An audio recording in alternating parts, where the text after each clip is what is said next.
Welcome to your daily writing habit, episode number 266. If you're writing a book or thinking about it, or maybe trying to finish a book that you've started at some point, maybe in the last decade, or maybe you need help reaching more readers to let them know about your book, you are in the right place. Good morning. I'm your host, Christine Whitmarsh. If you're looking for me online, look for Christine Inc., I-N-K, like the stuff you write with. Every day, I'm sharing with you the writing habits I've learned over my 18 years as a ghostwriter, book coach, and author.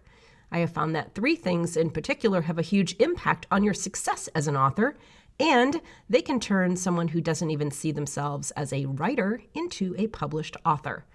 Those three things are writing fundamentals, productivity, and mindset habits. Here's today's quote.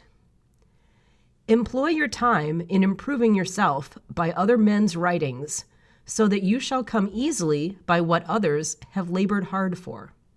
Socrates.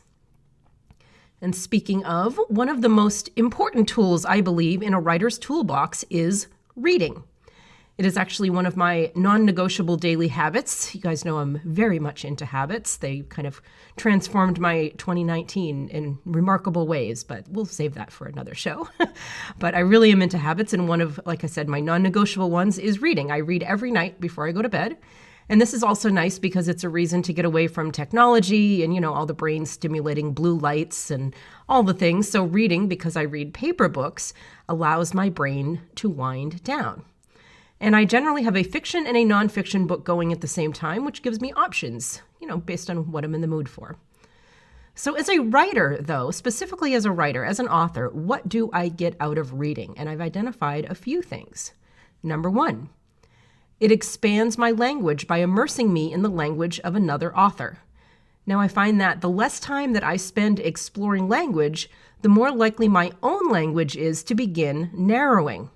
And I think that's probably true of most people. We get, pretty comfortable with our existing vocabulary and our ways of describing things. So just be aware of that in your writing and speaking, because once I became aware of it, I realized I needed to expand it.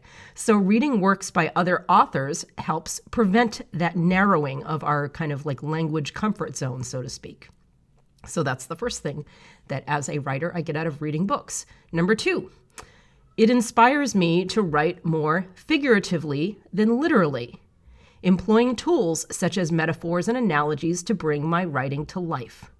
Now, spoken word life, when we're going about our regular lives and talking, is pretty much a literal thing. We're not walking around talking in flowery, figurative language and all the kind of things that we read about.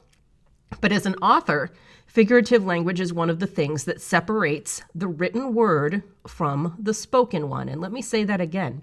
Figurative language is one of the things that separates the written word from the spoken one. And I'm also kind of speaking to a lot of the people out there that believe that they can just kind of record their books and have it transcribed and that's a book. This is just one of the sticking points with me. Written and spoken language are two different things, and figurative language is one of the dividing lines for me. So if we don't expose ourselves to figurative language and remember to learn it and just be around it all the time and play with it and practice it and master it and explore it, we're much less likely to remember to use it in our own writing. Number three, third thing that I get as a writer out of my regular reading habit. Reading fiction inspires me to understand my characters better by giving me new questions to ask about them and new angles from which to view them.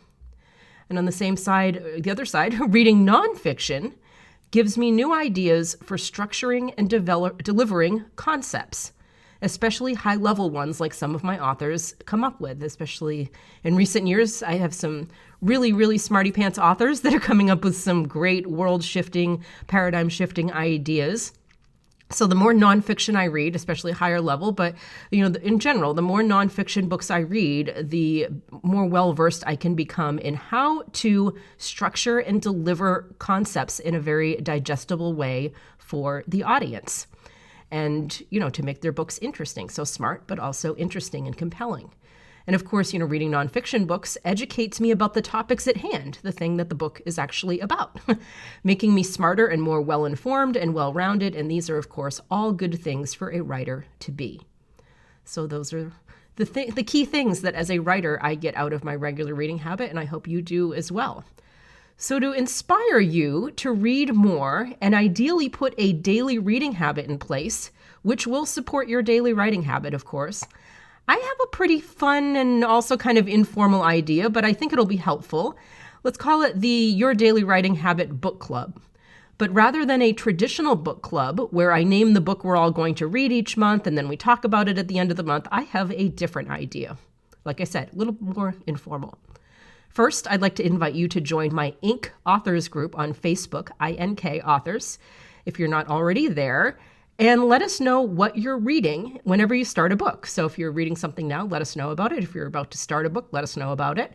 And as you read, let us know if you need kind of, from the habit standpoint, reading nudges and accountability checks. Say, you blocked off that you want to read X number of pages a week to keep your habit up, to make sure that, you read how many books this year that you've set a goal for. So, whatever we can do to help you with that. So then when you finish reading a book, rather than post a general book report about the book itself, what I want you to post is what you've learned from that book as a writer. So the lessons specifically you've learned from that book, and you can tell us about the book too if you want. I'm not banning you from that. So, tell us about the book and why you liked it or whatever, but specifically tell us what you've learned, what you got out of reading the book as an author, similar to the lessons I shared in today's episode.